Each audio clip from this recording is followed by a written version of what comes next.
Welcome everyone in TFTech channel. In this video I will learning you how to make customs interface list for neighbor protocols. First we need create an interface list,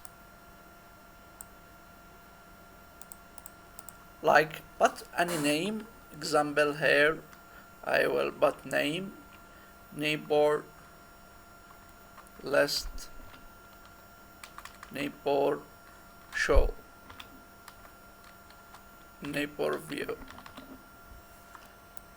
This list is allow for to a client to see all device by neighbor protocol. Now we need add interface to list.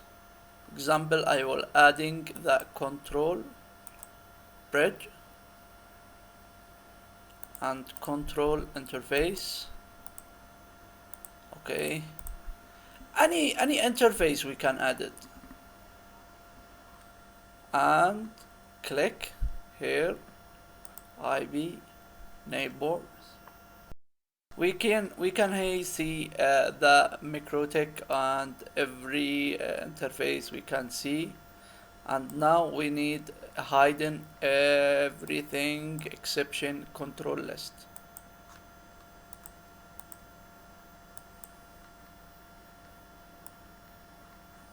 Thank you for watching.